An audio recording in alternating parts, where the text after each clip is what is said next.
दुर्लभ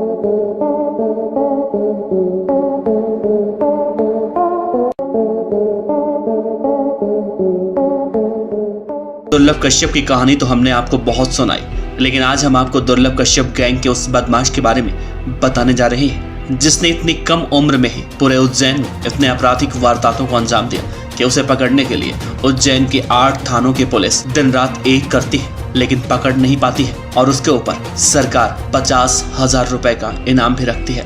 इस वीडियो को देखकर आप अंदाजा लगाइए कि जिस बदमाश के बारे में हम आपको बताने जा रहे हैं वो दुर्लभ कश्यप से ज्यादा खतरनाक था या फिर कम।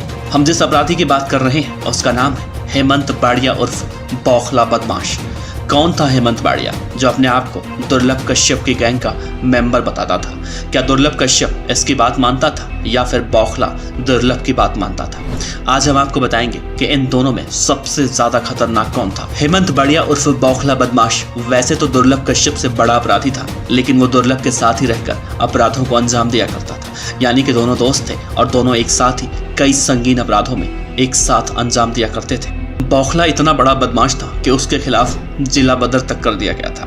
कुछ मीडिया रिपोर्ट्स की माने तो हेमंत बाड़िया को दुर्लभ कश्यप गैंग का सदस्य भी कहा जाता है, जबकि दुर्लभ कश्यप ही हेमंत बाड़िया गैंग का सदस्य था। हेमंत बाड़िया इतना खतरनाक अपराधी है कि उसके गुनाहों की दास्तान यहाँ पर बताने बैठेंगे तो आप दुर्लभ कश्यप के गुनाहों की दास्तान को भूल जाएंगे। हेमंत बाड़िया बच्चों की गैंग का इकलौता ऐसा सदस्य था जिसके ऊपर मध्य प्रदेश सरकार ने 50,000 रुपए का इनाम रखा था।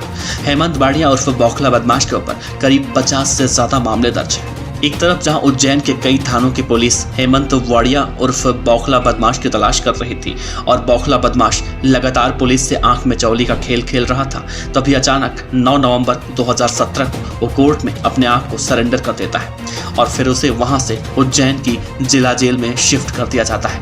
लेकिन बौखला बदमाश जेल में 6 महीने बाद किसी पेशेवर शातिर अपराधी की तरह जेल की दीवारों को फांदकर फरार हो जाता है और उस समय के तत्कालीन एसएसपी सचिन अतुलकर ने कहा था कि बौखला को फरार करवाने में भी दुर्लभ कश्यप का हाथ था, क्योंकि दुर्लभ कश्यप वैसे तो गुस्सैल स्वभाव का था, लेकिन उसका दिमाग काफी तेज था, वो काफी चतुर सोच रखता था। जेल से फरार होने के बाद हेमंत बाड़िया उर्फ बौखला बदमाश और दुर्लभ कश्यप ने मिलकर किसी कान्हा नाम के व्यक्ति की दिन दहाड़े सरेराह हत्या कर दी। बौखला के खिलाफ उज्जैन के लगभग सभी थानों में केस दर्ज है।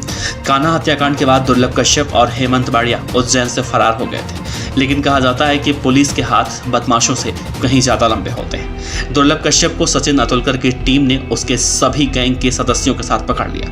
करीब 1 साल तक जेल की सलाखों के पीछे दुर्लभ रहा, लेकिन दुर्लभ कश्यप के पिता मनोज कश्यप उज्जैन जिले के जाने माने हस्ती कहे जाते हैं और उनकी बदौलत दुर्लभ कश्यप 1 साल बाद जेल से बाहर आ गया। दुर्लभ कश्यप एक मजबूत फैमिली बैकग्राउंड से बिलोंग करता था।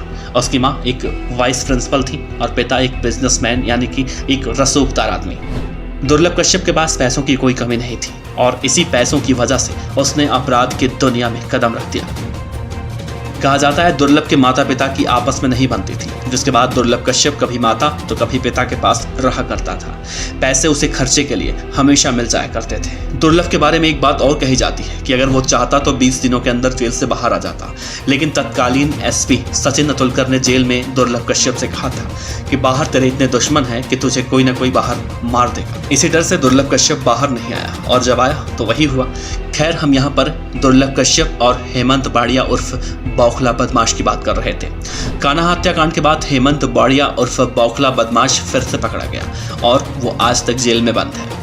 दुर्लभ कश्यप 1 साल बाद बाहर आ गया। दुर्लभ कश्यप अगर जिंदा होता तो इसमें भी कोई दो राय नहीं है कि दुर्लभ कश्यप एक बार फिर से हेमंत बाड़िया उर्फ बौखला बदमाश को जेल से भगाने में काफी अहम रोल अदा कर पाता। लेकिन दुर्लभ कश्यप की मौत के बाद हेमंत बाड़िया उर्फ बौखला बदमाश पूरी तरह से अकेला पड़ चुका है। बौखला को जब पुलिस पेशी पर कोर्ट में ले जाया करती थी तो इस दौरान बौखला पुलिस को चकमा देकर कई बार भागने में कामयाब भी हुआ, लेकिन हर बार पकड़ा गया। कहा जाता है कि दुर्लभ कश्यप की मौत के बाद बौखला इस कदर डरा हुआ है कि जेल के बाहर आना ही नहीं चाहता और लगातार 3 साल से जेल में सलाखों के पीछे अपनी जिंदगी गुजार रहा है। दुर्लभ कश्यप हो या फिर हेमंत बाड़िया या फिर देश के कई और गैंगस्टर जो कम उम्र में जराइम की दुनिया में एंट्री मारते हैं, वो अपना पूरा जीवन बर्बाद तो करते हैं, साथ ही अपने पूरे परिवार का भविष्य नर्क में डाल देते हैं। जो उनके बारे में सुनते हैं, जानते हैं, उन्हें भी ये सुनकर काफी दुख होता है। दुर्लभ और हेमंत बाड़िया दोनों कुख्यात बदमाश हैं। एक इस दुनिया में नहीं है और दूसरा जेल में सलाखों के पीछे सजा काट रहा है। हेमंत वाड़िया बहुत ज्यादा खतरनाक था या दुर्लभ कश्यप, इस बात का अंदाजा आप खुद लगाइए। आप अपने जवाब नीचे कमेंट बॉक्स में दीजिए। लेकिन एक बात ध्यान रखिए कि दोनों ही बदमाश थे, चाहे दुर्लभ कश्यप हो या फिर हेमंत वाड़िया। ऐसी लोगों की सही जगह जेल की वो मोटी मोटी दीवारें ही है जहां पर हेमंत वाड़िया है और दुर्लभ कश्यप भी पहुंच गया था। हेमंत वाड़िया और दुर्लभ कश्यप जब तक दोनों एक साथ थे तब तक वो लोग हर एक अपराध में साथ अंजाम दिया करते थे। लेकिन दुर्लभ कश्यप की जब से मौत हुई है तब से हेमंत वाड़िया अकेला पड़ चुका है और लगातार 3 साल से जेल में सजा काट रहा है। उसकी हिम्मत जेल से बाहर आने की नहीं हो रही है। इस खबर को बनाते समय हमारे दिमाग में आखिर में तो यही आया कि चाहे दुर्लभ कश्यप हो या फिर हेमंत वाड़िया, दोनों एक दूसरे के पूरक दिखाई देते हैं। मतलब अगर दोनों एक दूसरे के साथ रहते थे तो दोनों बहुत ज्यादा खूंखार बदमाश थे।